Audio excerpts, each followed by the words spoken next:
بسم الله الرحمن الرحیم. نن زمونږ د علم النحو نهم نمبر درس دی. په نن درس کې به مونږ ان شاء الله مسند الیه پیژنو، بیا به مسند پیژنو، بیا به مونږ دام پیژنو چې یاره اسم مسند او مسند الیه دواړه کېدی شي او که نه شي کېدی. بیا فعل مسند مسند الیه کېدی شي که نه شي کېدی. حرف مسند مسند الیه کېدی شي که نه شي کېدی. نو دا خبرې به ان شاء الله العزیز مونږ زده کوو. او دا مسند مسند الیه څه ته وایي جي؟ نو ګورئ تاسو ته پته ده چې څنګه دې نه مخکې درس کې مونږ د جملې قسمونه ووي. د جمله یوم جمله اسمیه خبریه ووي، یوم جمله فعلیه خبریه ووي. د جمله اسمیه خبری اول حصې ته مبتدا هم وایي، مسند الیه هم ورته وایي. دویم حصې ته خبر هم وایي، مسند هم ورته وایي. د جمله فعلیه اول حصې ته فعل او مسند وایي، او دویم حصې ته فاعل او مسند الیه وایي. ګورئ دلته لږ تاسو ګورئ جي، دا موږ سره زید عالم، دا مونږ سره یو مسند دغه د جمله اسمیه ده. نو د دې زید ته چې مبتدا هم وایي، مبتدا هم وایي او مسند الیه ورته هم وایي، او د عالمون ته خبر هم وایي او مسند ورته هم وایي. دغه شان مونږ سره دی یو علم زیدون، مونږ سره په دې کې دا اول چې دی دته فعل هم وایي او مسند هم وایي، او د دویم ته فاعل هم وایي او مسند الیه ورته هم وایي. نو په اوله د جمله اسمیه کې اول حصې ته مسند الیه وایي، او په جمله فعلیه کې د دویم حصې ته مسند الیه وایي، او په جمله اسمیه کې دویم حصې ته مسند وایي، او په جمله فعلیه کې اول حصې ته مسند وایي. ځکه چې دا اسم چې دی که نه اسم دا وګوره زیدون هم اسم دی او عالمون هم اسم دی. نو ګوره دا اسم مسند الیه هم کېدی شي او مسند هم کېدی شي. او دا عالمه زیدون چې دی که نه دا جمله فعلیه، دا جمله فعلیه ده ځکه چې د فعل نه شروع شوې، او دا زیدون عالمون دا جمله اسمیه ده ځکه د اسم نه شروع شوې. عالمه زیدون دا جمله فعلیه ده ځکه چې دا د فعل نه شروع شوې ده. دا مینس کې به جمله اسمیه او دا جمله فعلیه. نو ګورئ د دې جمله اسمیه مبتدا ته مسند الیه هم وایي، مبتدا هم ورته وایي، مسند الیه هم ورته وایي، او د خبر ته خبر هم وایي او مسند هم ورته وایي. ښه جي، اوس په مونږ مسند او مسند الیه دواړه پېژنو جي. او عالمه زیدون جمله فعلیه کې عالمه زیدون دا عالمه فعل دی او دته مسند هم وایي، او زیدون چې دی دا فاعل هم دی او مسند الیه هم ورته وایي. نو یاد وساتئ اسم مسند او مسند الیه دواړه کېدی شي. مسند ګوره زیدون عموم اسم دی، عالمون هم اسم دی. نو یو پکې مسند الیه شو، دا بل اسم پکې مسند شو. یو اسم مسند الیه، دویم اسم مسند. نو اسم مسند او مسند الیه دواړه کېدی شي. او جمله فعلیه کې اوله حصه فعل دی او دویم حصه فاعل دی. نو دا اوله حصه فعل دی او د دویم ته وګوره دا اسم دی. ټیک شو، دا فاعل اسم دی. نو ګورئ دا دلته کې دا اوله حصه چې کوم فعل دی دا صرف مسند دی، دا مسند الیه نشي کېدی. فعل صرف مسند وي، مسند الیه نشي کېدی. او دا زیدون چې دی دا فاعل هم دی او دته مسند الیه هم وایي. ځکه ما تاسو ته په دې جمله اسمیه کې ووي چې اسم مسند او مسند الیه دواړه وي، دواړه کېدی شي. او فعل صرف مسند وي، مسند الیه نشي کېدی. او بل دې نه پس مخکې حرف وي، حرف نه مسند وي، نه مسند وي او نه مسند الیه، دا یو هم نشي کېدی. ټیک شوه، حرف یو هم نه وي او فعل صرف مسند وي، او دا اسم چې دی دا مسند هم وي او مسند الیه هم وي. لکه مثلا ګورئ دلته کې به زه درته ولیکم اسم دواړه کېدی شي، مسند الیه هم کېدی شي، مسند هم کېدی شي. فعل صرف مسند وي، مسند الیه نشي کېدی. حرف یو هم نشي کېدی. ټیک شوه جي، حرف نه مسند وي او نه مسند الیه وي. نو ګورئ جي دا خو مونږ دا زده کړه چې اسم مسند هم وي، مسند هم کېدی شي، مسند الیه هم کېدی شي. فعل صرف مسند وي، مسند الیه نشي کېدی. حرف نه مسند وي او نه مسند کېدی شي او نه مسند الیه کېدی شي، دا یو هم نشي کېدی. ښه جي، اوس مونږ مسند الیه پېژنو. مسند الیه څه ته وایي؟ دلته درته وایي د مسند الیه تعریف. د مسند الیه تعریف یې درته وایي. مسند الیه هغې ته وایي، مسند الیه هغه ته وایي چې د یو اسم یا د یو فعل د یو اسم یا د یو فعل ورسره تعلق یا نسبت جوړ شي. لکه زید عالمون دا زید مسند الیه ځکه دی چې د سره د عالم تعلق جوړ شو، یعنی دا عالم نه دی، عالم دا څوک دی؟ دا زید دی.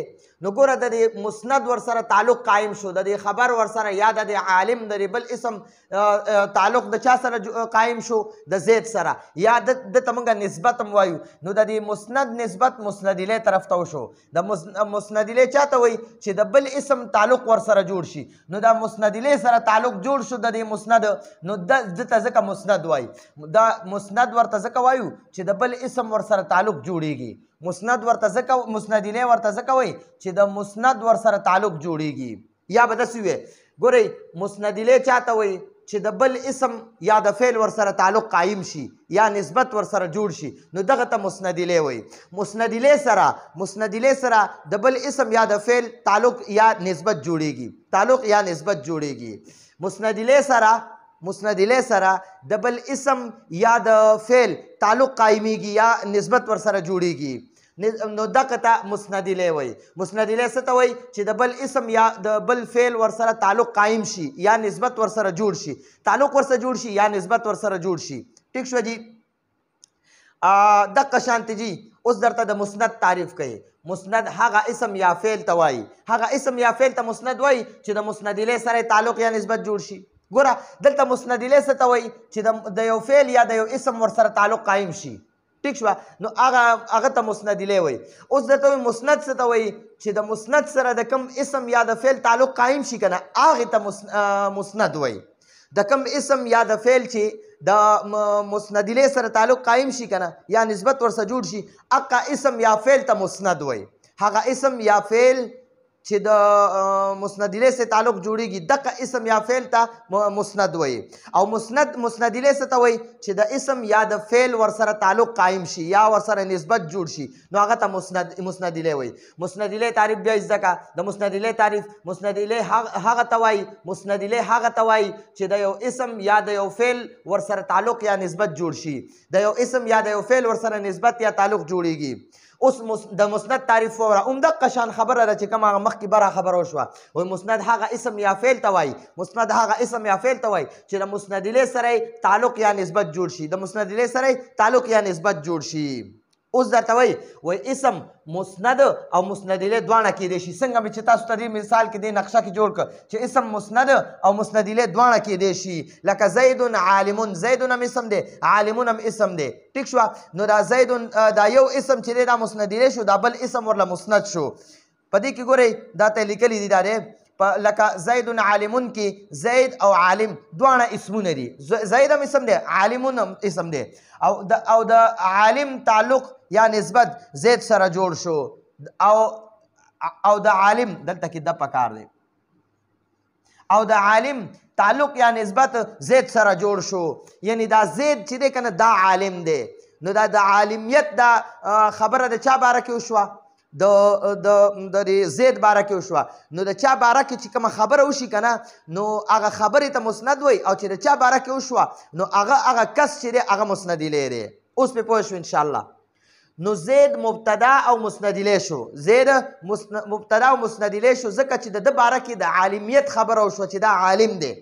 نو د ده باره کې خبره وشوه، نو ځکه دته مبتدا او مسند الیه وایي. او عالم خبر او مسند شو.